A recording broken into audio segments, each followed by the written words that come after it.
La capoeira es un arte que incluye varios aspectos culturales, marciales, deportivos y artísticos. Es un arte que podría verse en parte como una danza y por otra como una pelea, una estrategia de movimiento, de ataque y defensa. En la capoeira tenemos lucha, música, ritmo y ritual. Los esclavos usaban la capoeira para defender su libertad. Este año se cumplen 123 años de la abolición de la esclavitud de Brasil. Quiero recordar y rendir un homenaje a quienes lucharon por ella. La atrocidad de la esclavitud, de la que se beneficiaron la mayoría de los países europeos, exige solicitar perdón público.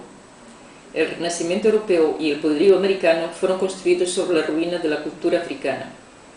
Amir Césaire dijo: Londres, París, Nueva York, Ámsterdam, todas estas ciudades nos rodean como lunas victoriosas, pero calculad cuánto miedo, cuánto nerviosismo, cuánto pánico y torturas tuvimos que soportar y cuántas gotas de sudor cayeron de nuestros fatigados rostros para crear todas estas ciudades.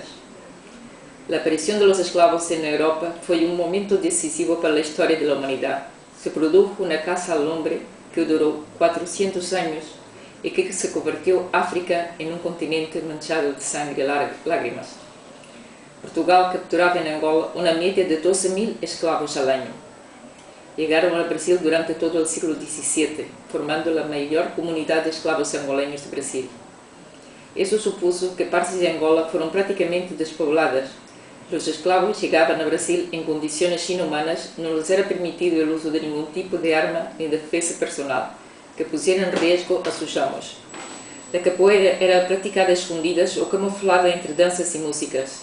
Una teoría sugiere que la capoeira se originó a partir de una danza de cortejo en Angola que realizaban los pretendientes a las mujeres.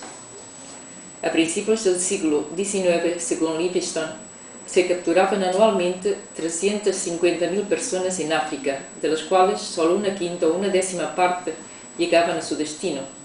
El sistema de la esclavitud se convirtió en un elemento indispensable de la economía mundial.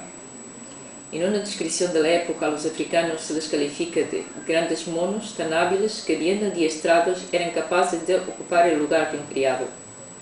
La idea de un negro bárbaro es una idea europea que continuó hasta los inicios del siglo XX. Decían que los africanos son viciosos, salvajes, crueles y muy fuertes, y cada año se venden gran cantidad de ellos a los europeos. Según algunos estudios, la palabra capoeira designaría un tipo de jaula usada en el transporte de aves. El término se extendería de las aves a los esclavos. Brasil fue el destino del 42% de los africanos que acabaron siendo esclavos al otro lado del Atlántico.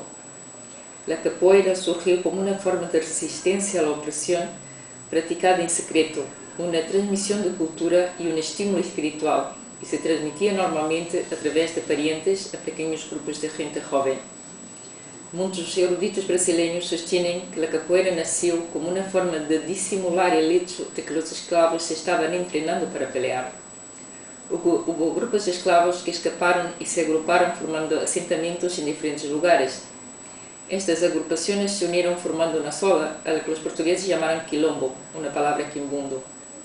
Sus habitantes lo llamaban Angola Xanga, pequeña Angola, en homenaje a su patria. Llegó a mantenerse autosuficiente por más de un siglo y llegaron a vivir en ella hasta 20.000 personas, no solo negros, también algunos indios. Macaco, la capital de Quilombo, se había transformado en una ciudadela fortificada cuando los portugueses la atacaron y la asediaron durante 42 días, hasta que rompieron su resistencia, pero nunca llegaron a la capital. La capital de Quilombo, Macaco, que significa mono en portugués, además de ser el nombre de un movimiento de fuga de la capoeira. La capoeira fue prohibida en Brasil en 1890 y el castigo por practicarla era extremo. Se les cortaban los tendones de la espalda y de los tobillos, en un intento de erradicar su práctica, pero se continuó practicando en la clandestinidad. Los capoeiristas adoptan motes o apodos para impedir que la policía descubriera sus identidades. Hasta ahora, cuando una persona es bautizada en capoeira, se le da un nombre o un mote.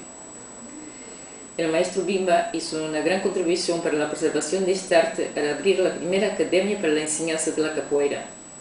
Esto representó un gran avance hacia la legalización de esta práctica en una época en que este arte estuvo a punto de extinguirse. La influencia de la enseñanza del maestro Bimba tuvo lugar en 1937 cuando fui invitado a actuar con sus alumnos en un evento en que Getúlio Vargas, presidente de Brasil, estaba presente. Vargas quedó tan impresionado que declaró la capoeira el deporte nacional de Brasil. Bimba introdujo cambios que perduran hasta hoy. Antes de su legalización, la capoeira era asociada con las clases más pobres, actividades criminales y estereotipos negativos de la población afro-brasileña. Para cambiar esta percepción, Bimba eliminó rituales y tradiciones de este arte. La capoeira, como otras manifestaciones de la cultura afro-brasileña, surgen de la marginación y tomó dos caminos: Angola, más antigua, con más malicia, cuyo máximo representante fue el maestro Pastinha, y regional, más deportiva, festiva, acrobática, cuyo creador fue el maestro Bimba. La capoeira no debe verse únicamente como un deporte, es mucho más que eso.